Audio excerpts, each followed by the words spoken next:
Boa noite, gente. Ela foi coordenadora de organização política e social no Centro Acadêmico 20 de Agosto da Faculdade de Direito de São Bernardo do Campo. Frente à gestão, redobrou esforços para trazer direitos para os acadêmicos em direito dessa autarquia municipal. Para conversar conosco hoje, temos a presença de Beatriz Carvalho. Boa noite.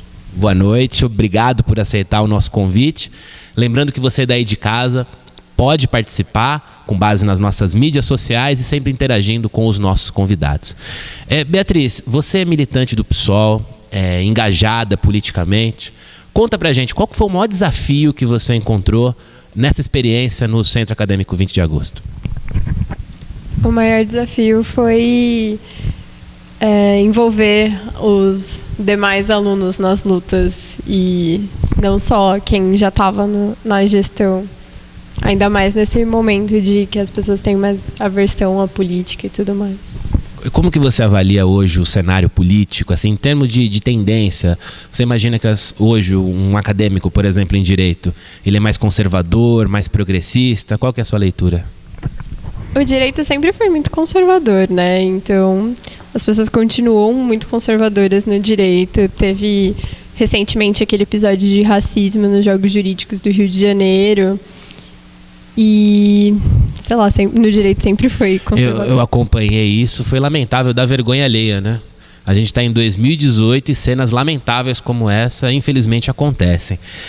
Agora, assim, você poderia talvez resumir um pouco para a gente, fazer um recorte desse atual momento? É um ano eleitoral, temos uma disputa majoritária, né, para presidente, senador, governador e também proporcional. Com o afastamento da Dilma em 2016, a esquerda, em larga medida, perde um pouco da sua base social. Você imagina que hoje o cenário político ele ainda está parecido com o de 2016 ou houve uma certa recuperação de base das esquerdas? Acho que o PT recuperou parte da sua base social, mas não tem uma leitura de que isso é um processo conservador no Brasil.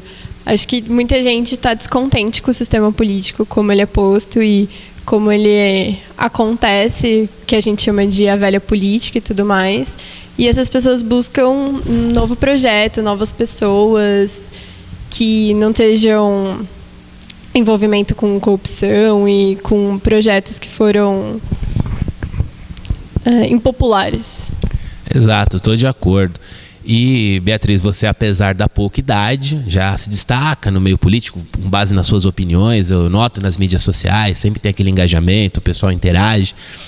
O PSOL, para quem não se recorda ou não sabe, surgiu ali em 2005, foi até um arranjo coletivo de insatisfação com o PT, né? Babá, Heloísa Helena, a própria Luciana Genro, que foi expulsa do PT porque votou contra a reforma da Previdência, Plínio de Arruda Sampaio e outras figuras notáveis, né, acabaram fundando o PSOL. O PSOL, ele surge como uma alternativa à esquerda, ele defende a bandeira de ser um partido não fisiológico, coerente. O que te levou enfim, militar no PSOL, a ter uma identificação com esse partido? Eu conhecia o pessoal por causa do Jean Willis, que é um deputado que é muito falado por motivos errados, né, por ser LGBT e por ter muitos ataques nesse sentido. Mas aí, em 2014 teve a campanha da Luciana, que ela levantou muito a bandeira das minorias, da auditoria da dívida pública, da taxação das grandes fortunas. Aí eu fiquei muito encantada com todo esse processo, e aí eu entrei no partido no ano seguinte. E o pessoal também naquela época já não aceitava financiamento de empresas, e que agora a legislação também não deixa isso acontecer com nenhum partido. Exato, realmente eu me lembro, o PSOL ele sempre foi entusiasta, não só entusiasta, mas defendia a bandeira do financiamento público de campanha, uma maior disciplina monetária e financeira dos bancos e, claro, uma maior intervenção do Estado na economia, né? Isso semelha bastante com o programa democrático popular que o PT, lá nos anos 80, defendia, e com o tempo a gente sabe que se diluiu um pouco, né? Aí é o sabor do jogo. Agora sim, Luciana Genro, ela teve mais votos que Plínio de Arruda Sampaio. Plínio de Arruda teve ali quase 900 mil votos em 2010. Foi a sensação, era um candidato irreverente, né, nos debates, uma autoridade intelectual. E a Luciana Genro praticamente dobrou a votação, teve 1.400.000. Você imagina que esse ano Guilherme Boulos tem potencial e capacidade de abarcar mais votos ainda? Acho que sim, ele é um líder popular, coordenador do MTST. O pessoal também tem crescido muito desde 2014 em sentido de ganhar mais filiados, mais parlamentares, mais votações, mais militantes. Então tem tudo para crescer, sim. Muito bem, o MTST, que é um movimento que luta por justiça social, né? Sobretudo na situação da reforma agrária. Muita gente confunde qual que é a diferença de MTST para MST. Um é da reforma urbana e o outro de reforma agrária. Por falar nisso, reforma agrária, por que ela é importante? Por que o pessoal valoriza tanto esse tema? Porque a Constituição coloca que vai ser feita a reforma agrária e que a propriedade tem que cumprir sua função social, que foi uma luta dos movimentos sociais lá em 1988 para ser colocado na Constituição, e isso nunca foi cumprido. Isso corre muitos conflitos de terra na área rural, várias pessoas sem terra, e enquanto isso o agronegócio tem lotes e lotes. E o agricultor familiar, que é quem produz alimento que vai para a nossa mesa, praticamente não tem a mesma quantidade de terras. Exato, e aliás a bancada ruralista, né, por Ronaldo Caiado, talvez que seja o símbolo mais emblemático dessa bancada, praticamente ignora o que foi acordado naquela Constituição de 88. Enfim, a reforma agrária precisa acontecer. Para quem não sabe, aconteceu em vários países desenvolvidos, como é o caso da Austrália, do próprio Estados Unidos. O que não pode acontecer, né, como acontece, por exemplo, em Rondônia, né, latifúndios, grilagem. O Plínio de Arruda Sampaio, eu convivi com ele um tempo, Beatriz, e ele disse que primeiro que ele foi presidente da ABRA, que era a Associação Brasileira de Reforma Agrária. E em 64, antes do golpe, ele foi o relator da reforma agrária, e essa situação, esse projeto que ele escreveu, previa que não poderia subsistir no Brasil propriedade produtiva ou não acima de 1.000 hectares. E vamos combinar que 1.000 hectares é bastante terra, né? Ninguém precisa mais do que isso.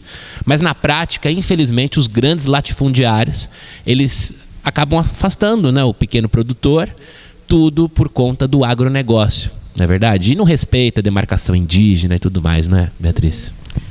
E também essas grandes terras do agronegócio, na maioria delas, elas nunca foram compradas, elas foram adquiridas por essas famílias antes da lei de terras, que foi o que realmente colocou as terras como precisando ser compradas e tudo mais, ou muitas vezes são griladas, e é isso, não aceita a demarcação indígena e tudo mais. Pois é, e o PSOL segue aí combativo e firme na luta por essa questão da reforma agrária. A reforma urbana também é um tema muito sensível, porque está na Constituição o direito à moradia nas cidades. Mas como que a gente pode pensar em direito à moradia nas cidades, sendo que a especulação imobiliária anula qualquer possibilidade do trabalhador comum, né, comprar um imóvel no centro? A população pobre, é o que me parece, está sempre sendo expulsa, jogada ali para as periferias, né? Em larga medida, o sujeito trabalha num canto, no extremo da cidade, e trabalha no centro. Então, acho que é preciso repensar isso um pouco, né? Agora, eu queria falar, aliás, estava ansioso para isso, sobre a questão do feminismo. Eu sei que você é entusiasta e eu, na condição de homem, não tenho que palpitar, eu tenho que ouvir, tenho essa consciência. Recentemente, nós vimos um ataque brutal num programa de TV chamado Roda Viva, onde uma candidata também do campo da esquerda, Manuela Dávila, foi interrompida 62 vezes. Qual que é a sua leitura sobre a situação? E se você acompanhou o programa, qual a sua opinião sobre isso? Eu acompanhei o programa e, por mais que eu tenha outro candidato à presidência e não concorde com o programa que a Manuela Dávila defende, ela, como foi mostrado na internet, ela foi interrompida muito mais vezes do que qualquer homem, mesmo o Boulos, que do PSOL foi interrompido muito menos vezes, e é isso que acontece com as mulheres o tempo todo. Elas não são deixadas falar, elas são interrompidas e são alvo de ironias e piadinhas, como estava acontecendo com a Manuela por entrevistadores e pelo próprio apresentador do programa. Quer dizer, esse viés machista velado, foi absolutamente descarado, né? Havia ali uma predisposição de ataque, enfim, de talvez desconcertar a convidada, que foi impedida inúmeras vezes, foi interrompida de forma recorrente e impedida de falar sobre o seu programa de governo. O PSOL também está no campo progressista, da esquerda, embora tenha algumas diferenças de outros partidos, como o PT, o PCdoB, né? O próprio PDT, que se posiciona numa centro-esquerda, né?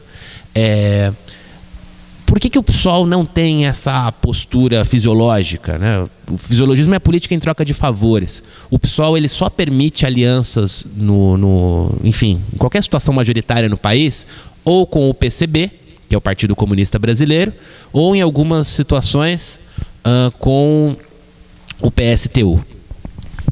O PSOL também permite, dependendo da localidade, algumas alianças com outros partidos, como a Rede Sustentabilidade, que é um partido bem heterogêneo, e em algumas localidades ela se mostra bem progressista. E isso se dá porque senão vai haver uma degeneração e não vai ser defendido o programa do partido na eleição, que é essa a ideia. Exato. Um país de dimensão continental como o Brasil, não dá para você fazer juízo de valor, dizer que um partido ele é igual em todo o território nacional. Prova disso é que o PSOL, quando venceu a prefeitura de Macapá, com o Clécio Luiz, se eu não me engano, o Clécio Luiz acabou indo para a Rede, mas ele chegou a fazer alianças com alguns partidos que a gente sabe que historicamente tem digamos que uma certa incompatibilidade ideológica com o PSOL. Bom, teve o episódio da Manuela Dávila, que, enfim, houve sim manipulação da opinião pública, faltou bastante isonomia, faltou imparcialidade, o que nós vimos ali foi parcialidade brutal, e outros casos mais graves, como, por exemplo, foi o caso do brutal assassinato da vereadora Marielle Franco, no Rio de Janeiro, que até hoje está sem resposta. O PSOL se posiciona como em relação a isso? Fala muito em que nós não queremos vingança, mas queremos justiça.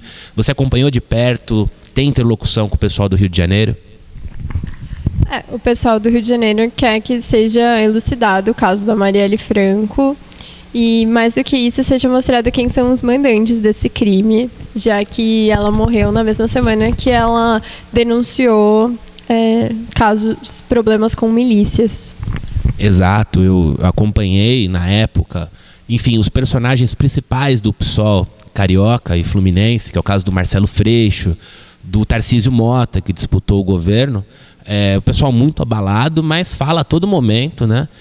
Claro, tendo muito cuidado e cautela para não cometer injustiça, enfim, qualquer tipo de ilação, mas convenhamos que ela era uma militante fervorosa da causa dos direitos humanos, e ela acabava atrapalhando um pouco ali os interesses das milícias e do próprio crime organizado. E a gente viu naquela semana situações assim terríveis de fake news, né? Ou seja, de notícias apócrifas criminalizando a Marielle Franco. Acho que isso aumentou muito, presumo, a dor de vocês que eram companheiras de luta, de ideal e de partido, né? A Marielle, assim como toda a esquerda, foi muito alvo de fake news, mas o fato dela ser uma mulher negra, militante dos direitos humanos, com certeza aumentou muito esse número de fake news e da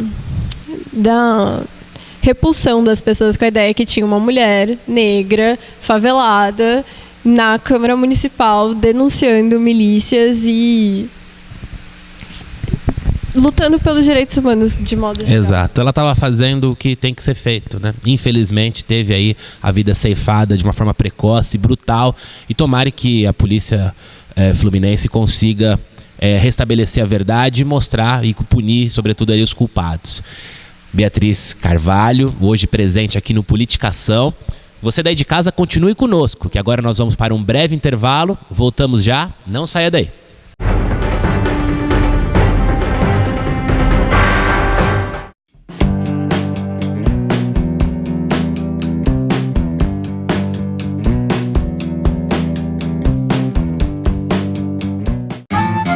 O governo do estado de São Paulo trabalha sério, aqui na região de Araraquara e São Carlos. As obras de duplicação de 17 quilômetros na Brigadeiro Faria Lima, entre Dobrado e Guariba, já foram concluídas. Para quem viaja pela Constante Beruque, uma boa notícia: 20 quilômetros serão recuperados de Cordeirópolis a Rio Claro. E a rodovia Engenheiro Tales de Lorena Peixoto Júnior está sendo modernizada.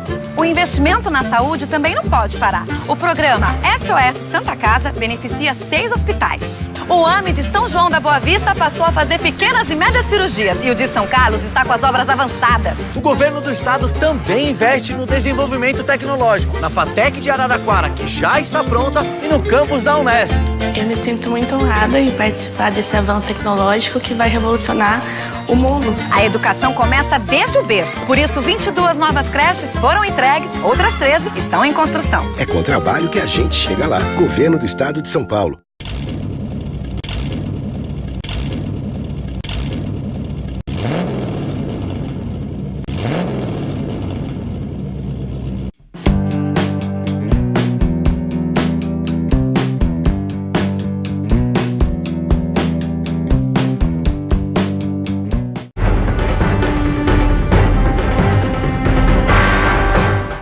Muito bem, voltamos com o segundo bloco do programa Politicação.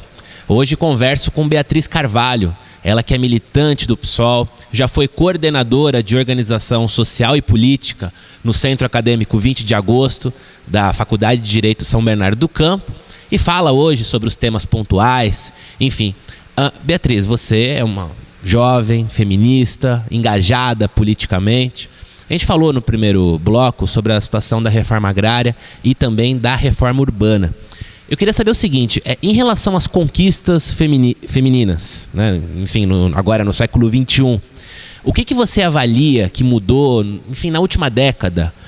Houve algum avanço? Você percebe, por exemplo, mudança na sociedade, de 2008 para 2018?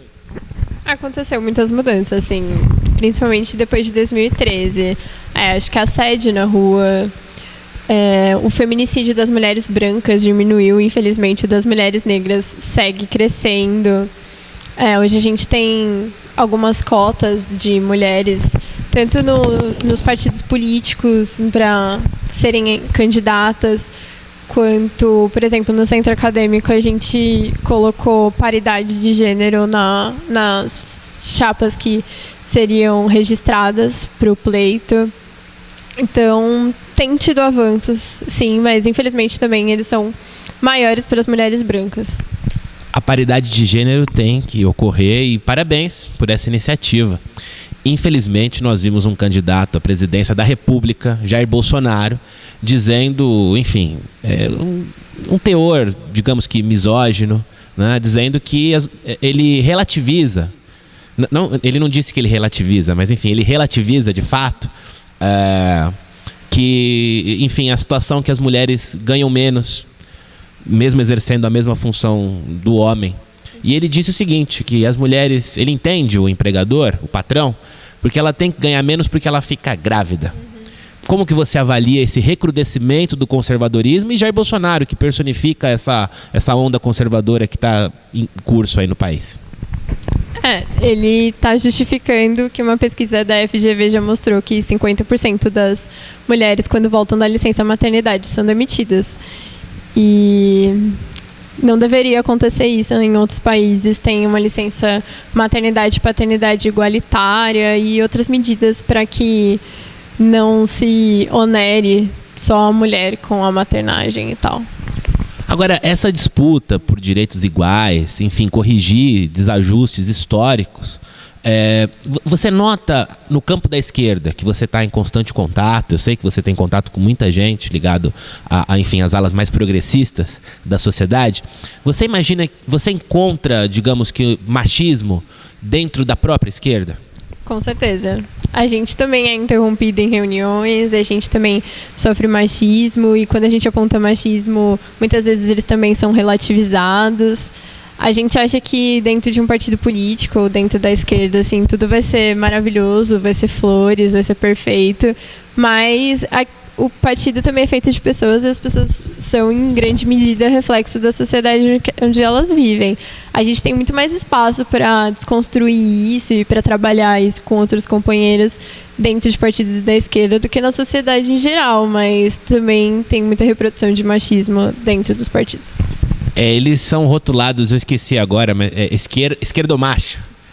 Aliás, quem me ensinou isso foi Silmara Colchão. Conhece a Silmara? Sim, a Silmara Colchão foi secretária de mulheres, da pasta de mulheres, da gestão anterior de Santo André, e professora universitária na Faculdade de Medicina do ABC. Um grande abraço aí para a Silmara Colchão. Quero também aproveitar o ensejo, falamos de Rondônia, mandar um abraço para um telespectador assíduo, que é o Neison Freire. Ele que é secretário de comunicação do Conselho Federal de Enfermagem, e também o seu presidente, que é o Manuel Neri. Tá? Também os dois de esquerda. Bom, falamos sobre Bolsonaro, nós vimos, enfim, a entrevista ali, e eu noto que ele é um personagem que não abarca conhecimento, enfim, de questões básicas dos processos históricos. Ele tergiversa sempre quando é questionado sobre economia. Disse que se eventualmente ele vencer, o critério para nomeação das pastas não vai ser uma combinação de quadros técnicos com indicações políticas. Serão quadros técnicos. É claro que ele fala isso depois de levar um fora do Centrão. É muito mais conveniente. Agora, você acha que pela liturgia do cargo é razoável ele dizer, enfim, justificar a ignorância com sinceridade? Dizer que, olha, o fulano de tal, o economista, é o meu posto Ipiranga? Você acha que ele leva um pouco na brincadeira uma situação tão séria que é a disputa à presidência da República? Sim, ele não conhece sobre temas que são muito importantes, muito caros para a sociedade. E aí ele tergiversa usando muitas vezes discurso de ódio, falando contra a esquerda, contra Cuba, contra qualquer outra coisa do que sobre o plano de governo dele. De fato, ele não precisa ser economista para ser presidente do Brasil, ele não precisa ser médico para ser presidente do Brasil, não precisa conhecer a fundo cada área de conhecimento. Mas, no mínimo, o plano de governo dele, que ele vai defender na eleição, ele deveria conhecer. Isso não dá para justificar com ingenuidade ou qualquer coisa do tipo. Agora, ele relativiza situações muito tensas, né? Por exemplo, ele falou sobre Vladimir Herzog, que ele acredita que realmente ele se suicidou, enquanto a Comissão da Verdade, aliás, Comissão da Verdade que era para apurar os crimes cometidos pelo Estado, né? Portanto, é legítimo isso. E o Bolsonaro, ele é um entusiasta da ditadura militar, cometeu outras gafes. Ele disse que os portugueses nunca pisaram na África e que os escravos no Brasil, eles eram escravizados porque eles queriam. Os próprios negros... Quer dizer, ele foi ali interrompido na hora pelos jornalistas que ali estavam, né? Dizendo, olha, você está dizendo uma bobagem, né? Entre outras situações absurdas também. Enfim, a gente vai lidar com isso aí durante o processo eleitoral. O Guilherme Boulos, ele tem uma proximidade, digamos que bem intensa, com o ex-presidente Luiz Inácio Lula da Silva. Ele veio para o PSOL, o PSOL buscou um entendimento e vai lançar ele a candidato a presidente da República. Eu notei antes um certo empenho do Plínio de Arruda Sampaio Júnior. Como é que está o clima hoje no PSOL? É de unidade? O partido se instrumentalizou para a unificação ou gerou algum ruído, algum tipo de vaidade por não ser o Plínio e sim o Guilherme? Acho que o grande problema com a maioria das forças políticas que defenderam a pré-candidatura do Plininho não foi o nome do Boulos em si, como estava se dando o processo, que não é culpa do Boulos, é culpa do próprio partido. Mas hoje tem uma unidade muito maior, sim, e todo mundo está fazendo campanha para o Boulos vai ser eleito. O Guilherme Boulos, ele é muito forte nas mídias sociais. Inclusive tem ali uma live, que a vinheta se chama Café com Boulos. E ali é possível interagir com ele, enfim, sobre as propostas do PSOL, qual que é a avaliação dele sobre temas pontuais e por aí vai. E a agenda dele está bem intensa. Acredito que ele teve, pelo menos na minha leitura, um bom desempenho no Roda Viva. Participa de vários programas, já foi convidado inclusive aqui para o Politicação, falamos com a assessoria, existe essa possibilidade, em breve Guilherme Boulos estará aqui também no Politicação. Enfim, ele ficou identificado com o ex-presidente Luiz Inácio Lula da Silva, porém ele disse que havia diferenças de pensamento, né? Ele imagina que seja injusta a prisão do Lula pela inconsistência do processo, né? Que foi feito por um juiz de primeira instância com base no depoimento ali do Léo Pinheiro. Na sua avaliação, a prisão do Lula, ela é justa ou injusta? A prisão do Lula é injusta, uma vez que eu não li todo o processo, não conheço todos os autos, mas ele não seguiu a regra do que é um processo penal, muito menos a legalidade. Um processo penal de 1 ano, assim, não existe no Brasil. Pois é, enfim, ele acabou condenado em segunda instância, né? Ainda não foi o trânsito julgado e vamos aguardar. O PT, ao que tudo indica, vai levar a candidatura de Luiz Inácio Lula da Silva até as últimas consequências, né? E ele, enfim, ele abarca uma base social fortíssima, sobretudo nas regiões norte e nordeste, né? No sudeste abaixa um pouquinho, mas mesmo assim ele é líder, né? Agora, São Paulo, analisando agora o quadro político, vamos falar sobre a conjuntura. Bolsonaro e Geraldo Alckmin polarizam praticamente a preferência, né, do eleitorado paulista. Você imagina que o povo de São Paulo, ele é conservador ou de repente ele pode fazer meia-culpa num dado momento da corrida eleitoral e falar, opa, peraí, podemos mudar de lado. Você acha que aqui a situação está definida ou é possível ainda reverter pelo menos essas prévias que as pesquisas qualitativas e quantitativas apontam? Sempre é possível reverter, sempre é possível conversar com a população e mostrar que um outro programa é possível, que uma outra política é possível. Eu acho que se a gente não acreditar mais nisso, não faz nenhum sentido militar e tentar uma sociedade diferente. Muito do que é apontado como conservadorismo, como a pessoa é fascista, por isso que ela vai votar no Bolsonaro, para muita gente é desconhecimento das coisas erradas que ele fez. Mas ele pelo menos é honesto e umas coisas assim que podem ser desconstruídas. Exato. Enfim, em todo momento de incerteza, as pessoas buscam amparo naquilo que é clássico, naquilo que é conservador, como se isso fosse capaz de realinhar as coisas para um equilíbrio. Agora você diz o seguinte, né, que nada deve parecer impossível de mudar. Aliás, é um lema do PSOL que eu notei na campanha de Marcelo Freixo, que bateu na trave ali no Rio de Janeiro, quase conseguiu arrancar do Crivella ali no segundo turno, mas não foi possível. E a gente nota que o PSOL, ocorre com o PSOL o processo inverso. O PT ele cresceu muito aqui em São Paulo, especialmente no ABC, o ABC que foi vanguarda no movimento sindical. Enfim, o PT tinha ali seus satélites, que eram a CUT, o próprio MTST, o MST.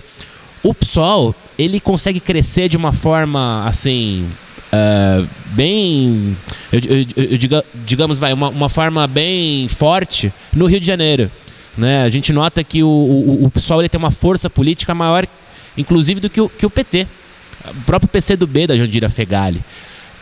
Em 2012, o Freixo teve uma boa votação, teve o apoio aglutinador de artistas, de intelectuais, e em 2016 isso se repetiu.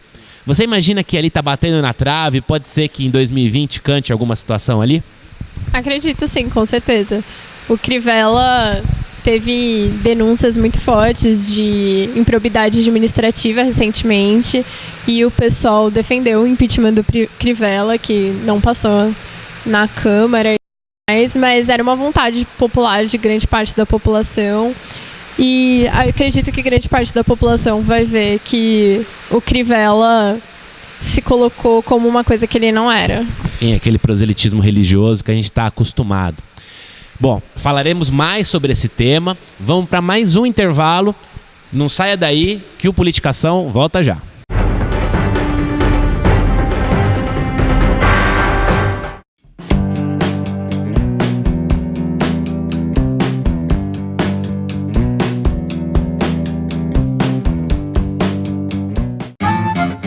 governo do estado de São Paulo trabalha sério, aqui na região de Araraquara e São Carlos. As obras de duplicação de 17 quilômetros na Brigadeiro Faria Lima, entre Dobrado e Guariba, já foram concluídas. Para quem viaja pela Constante Beruque, uma boa notícia. 20 quilômetros serão recuperados de Cordeirópolis a Rio Claro. E a rodovia Engenheiro Tales de Lorena Peixoto Júnior está sendo modernizada.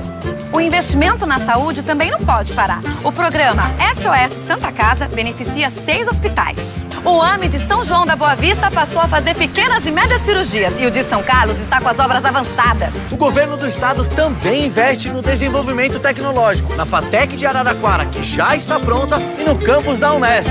Eu me sinto muito honrada em participar desse avanço tecnológico que vai revolucionar o mundo. A educação começa desde o berço. Por isso, 22 novas creches foram entregues, outras 13 estão em construção. É com trabalho que a gente chega lá. Governo do estado de São Paulo.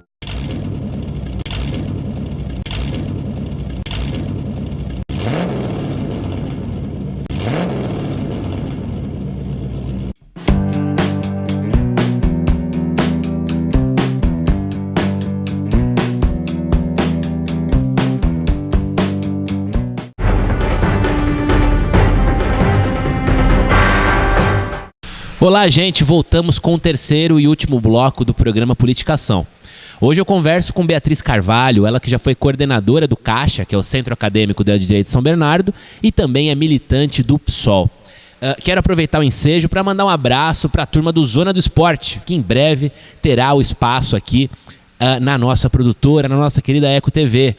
Aproveitar o ensejo, mandar um abraço para o Clécio, para o Cleiton, grande corintiano Cleiton, a Charlene e também o Rodrigo. Em breve aí o Zona do Esporte, mais um programa da casa. Você gosta de esportes? Não, sou super sedentária. Futebol, qual que é seu time?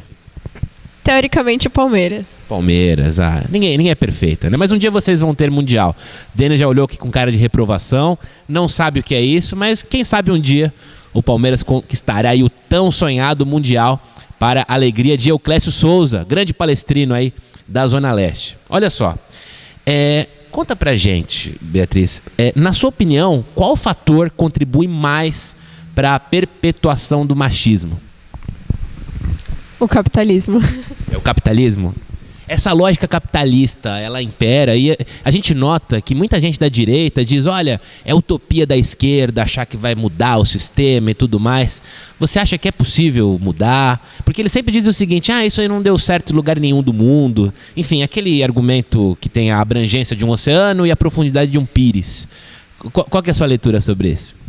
O que não deu certo é o capitalismo, que deixa milhões de pessoas na miséria, na pobreza, enquanto isso tem 6, 10 pessoas no mundo com 50% da riqueza mundial. Isso que não deu certo. Os regimes socialistas tiveram problemas, tem várias coisas que não se repetiriam numa nova experiência hoje no século XXI, mas em vários sentidos foram muito progressistas. Tipo, a União Soviética foi o primeiro país do mundo a legalizar o aborto. Isso já mostra que existe um viés progressista. Aliás, a questão do aborto é um problema de saúde pública. A questão não é a liberação do aborto, e sim a legalização, porque liberado ele já é. A mulher, ela encontra, enfim, clínicas clandestinas em cada esquina. Só que ela vai estar ali sujeita a condições, muitas das vezes, condições não adequadas para essa prática, né? O PSOL, ele defende a ideia, a situação do aborto, a mulher ter autonomia para, enfim, praticá-lo quando convém, né? Explica pra gente um pouquinho melhor essa situação da legalização do aborto, porque recentemente a Argentina, mesmo com o governo conservador, conseguiu, enfim, tirar do papel essa situação que se iniciou ainda na época da Cristina Kirchner. A Argentina ainda vai votar essa proposta no Senado também em alguns dias. Eu falei uma bobagem, enfim, não legalizou. É que eu tenho o hábito, meu avô era argentino, eu tenho o hábito de ler o Clarim, às vezes, e eu imaginei, ele foi um erro talvez de interpretação, eu imaginei que aquilo tivesse saído do papel, sim. É que foi aprovado na Câmara dos Deputados e tudo indica que vai ser aprovado no Senado, mas ainda não foi oficialmente legalizado. Olha, me senti o Fernando Rocha do Bem-Estar, vocês viram ele essa semana? O médico ali foi... Não gostei não, acho que não foi um bom começo de programa não. Um programa de saúde. Mas ele tava feliz, né? Você gostou da piada? Eu gostei da piada, eu gosto desse tipo de piada. Alegria é tudo. Aliás, um abraço pro nosso colega de profissão aí, o Fernando, grande mineiro e torcedor do Cruzeiro, né? Cruzeiro que tá mal das pernas, aí perdeu 2, inclusive pro meu Corinthians. Vários países já tratam esse tema como agenda prioritária. Agora, não só a questão da legalização do aborto, tem também o debate sobre a legalização das drogas. O pessoal também é liberal nesse ponto? Sim, tanto o aborto quanto o uso de drogas acontecem, a gente queira ou não, sejam eles legalizados ou não. A diferença é que, com o caso do aborto, as ricas abortam e não tem maiores problemas com isso, e as pobres muitas vezes morrem, principalmente mulheres negras. E com as drogas é isso, o playboy vai lá e compra droga na faculdade ou de qualquer fornecedor, e o pobre tá com poucas gramas de maconha na rua, é abordado pela polícia e é indiciado como traficante de drogas. E hoje o Brasil tem uma das maiores populações carcerárias do mundo, principalmente por causa dos crimes da lei de drogas. Não são os crimes de maior potencial ofensivo, né? Há uma diferença clara, né? Ou seja, aquele jogo de um peso e 2 medidas, né? Enfim, tratar situações semelhantes de forma diferente, né? De repente o jovem da classe média alta, é contemporizado aquilo, o pai vai lá, ajusta, tal. Agora o jovem da periferia, ele muitas vezes vai em cana por portar ali uma certa quantidade de droga, né? A gente sabe que a maconha ela é liberada porque você encontra em qualquer esquina. Eu não sei onde tem, porque eu já esqueci onde tem, mas enfim, é brincadeira. Mas você encontra em qualquer esquina. O Plínio de Arruda dizia o seguinte, ele que foi personagem do PSOL em 2010. O Brasil tem que estar atento nesse debate da questão da legalização das drogas, como aconteceu agora com o Uruguai. Isso aconteceu mesmo, porque formou uma fila lá no Uruguai. Você ia nas ruas ali de Montevidéu, né? O Denis estava lá, inclusive, na fila da farmácia lá. Dobrou o quarteirão, né? E teve, curiosamente, teve uma diminuição considerável de situações violentas. Então, é um tema que está diretamente relacionado à questão da violência, né? Porque quando... Quem financia essa situação da entrada de armas no país é o tráfico, né? Então, se olhar essa situação com atenção, o caminho e a consequência é neutralizar isso em larga medida. Bom, falamos sobre essa situação da perpetuação do machismo, né? O PSOL ele se concentra para mudar esse quadro. Eu queria que você falasse o seguinte, muitas das pessoas, principalmente aquelas que não ligam muito, tal, dizem que, inclusive algumas mulheres, falam, essa situação do feminismo é mimimi. Por que não é mimimi? Não é mimimi, porque mesmo em 2018 a gente ainda não tem equidade de gênero, e mesmo essas mulheres que dizem, é mimimi, porque tem várias pautas aí que vocês lutam, que na verdade eu acho legal, mas se ela não apanha do marido dela, ela está se beneficiando de uma luta feminista do passado. Se ela tem o direito ao voto, ela também está se beneficiando de uma luta feminista do passado e várias coisas, assim, que para ela acha que foi um direito inerente, assim, sempre existiu. Na verdade, teve que ter muita luta para ser conquistado. Não foi de fato um direito inerente, não. Isso aí vem sendo conquistado há pouco tempo, né? Claro que teve ali os levantes dos anos 60, arrefeceu por conta da ditadura e agora voltou com bastante força, felizmente. Agora sim, o PSOL ele sempre defendeu o Estado laico, né? Você imagina que a religião ela interfere no pensamento das pessoas contrárias a esses levantes progressistas? Acho que a religião não pode ser tratada como uma coisa homogênea, né? Não é toda igreja que é igual, não é todo religioso que é igual. Mas tem muitos religiosos, tipo o próprio Crivella, Universal e tudo mais, que são responsáveis por uma agenda aí de retrocessos, mas ao mesmo tempo tem outros grupos religiosos super progressistas. No caso do aborto mesmo, tem o Católicas pelo Direito de Decidir e outros grupos desse tipo que são pessoas religiosas e que defendem um Estado laico. Você vê que a minha pergunta foi capciosa, porque de fato as religiões elas não são homogêneas, tem, enfim, toda uma diversidade, são heterogêneas, né? E eu joguei na vala comum todas, todas são contra, não, e não é bem assim. Mesmo sendo favorável a um Estado laico, eu noto que o PSOL tem aquela disposição de sempre trazer o debate contra a intolerância religiosa, que infelizmente acontece. A gente inclusive vê casos recorrentes de violência por conta de intolerância religiosa.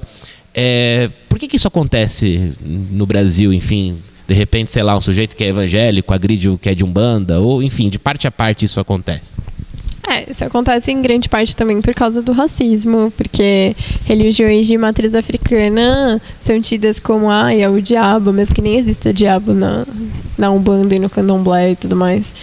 E aí terreiros são atacados, coisa que não acontece na mesma escala, pelo menos com igrejas cristãs e tudo mais. Michel Temer, eu lembrei dele agora, não sei porquê, você falou aí de umas situações, é o governo de longe com a menor aprovação popular, 3% ou 4% aprovam Michel Temer.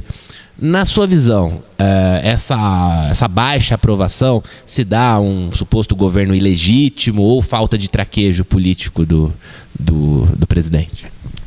Acredito que seja pela falta de legitimidade mesmo e por ele estar levando à frente várias pautas impopulares que nunca passariam por votação. Nos governos do PT já foram implementadas algumas políticas neoliberais, mas acredito que outros tipos de política, tipo a reforma trabalhista que ele aprovou, não seriam aprovadas num governo petista ou não do jeito que foi aprovada, com tantos ataques. Então, precisava de um governo ilegítimo para fazer o serviço sujo. Exato. Aliás, reforma da Previdência, reforma trabalhista que retira direitos dos trabalhadores. O ano eleitoral traz aí novos temas para a agenda dos debates, né? Então, talvez o eixo temático dessa corrida eleitoral, vários temas vão surgir, incluindo alguns que já estão há bom tempo, né? Por exemplo, a situação das cotas.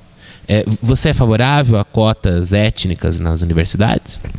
Com certeza que as cotas são parte de um processo de reparação histórica e de real inserção da população negra na universidade, na academia e tudo mais, e todo mundo se beneficia com a política de cotas, que assim você traz outros saberes, outro olhar também para a universidade, ela fica menos elitizada e menos sempre as mesmas pessoas que produziram academicamente. Exato, aquele espaço público tem que abarcar, né, um conjunto da sociedade, não pode ser parte, né? Uma universidade pública que só tem aluno branco, aquilo não representa o conjunto da sociedade. E são cotas adicionais. O próprio Estados Unidos já fez isso, né, esse ajuste histórico. E, enfim, o caminho é esse mesmo. Bolsa Família. Um programa importante um programa social importante. Exato. Tirou o Brasil do mapa da fome. Não há nada mais emergencial do que a fome, né? A fome é para ontem, né? O sujeito que passa fome é um problema para ontem, ele tem que comer. E se é um programa paliativo, eu acho que isso abre espaço para a pessoa até passar a consumir, né? E uma das premissas dessa situação é a criança ir para a escola, né? Então, a gente sabe que o problema no Brasil, em larga medida, é a educação. Então, se pelo menos houver uma iniciativa, se abrir espaço para essas crianças irem para a escola, possivelmente quando ela atinge a fase adulta, ela não vai, de repente, passar a necessidade, vai ter novas possibilidades. Além do que com recurso que é um recurso baixo, muita gente acha que é alto, representa 0,67% do orçamento, que é uma vergonha, mas já é um avanço, porque ainda assim é 40 vezes mais do que era no governo do PSDB, do Fernando Henrique Cardoso. A indústria passa a produzir mais, o comércio vende, o emprego gira, né? Então, e antigamente, sem o benefício ali, o responsável da família ali, o chefe de família, iria gastar o seu recurso só para sobrevivência, né? Com base nos alimentos. Bom, o papo está excelente, infelizmente estamos chegando. A gente falou do Fernando do Bem-Estar, eu já estou meio... Estou ansioso que o Corinthians vai jogar daqui a pouco. Estamos chegando nos momentos finais do Politicação. E eu queria, Beatriz, saber as suas considerações finais sobre o programa, o convite e a nossa conversa. Agradeço o convite e a oportunidade de falar sobre vários temas de feminismo, política em sentido geral e isso. Muito bem, compartilhou um pouco com a gente aqui as ideias do PSOL, que é Partido do Socialismo e Liberdade. E olha, tem gente que confunde com um partido fisiológico, né? Ou Solidariedade. Mas enfim, é o Partido do Socialismo e Liberdade. Isso. 13 anos aí de PSOL. Gente, o programa fica por aqui. Novamente agradeço a presença da Beatriz. E semana que vem temos aí um encontro marcado. O Politicação fica por aqui. Boa noite e até semana que vem.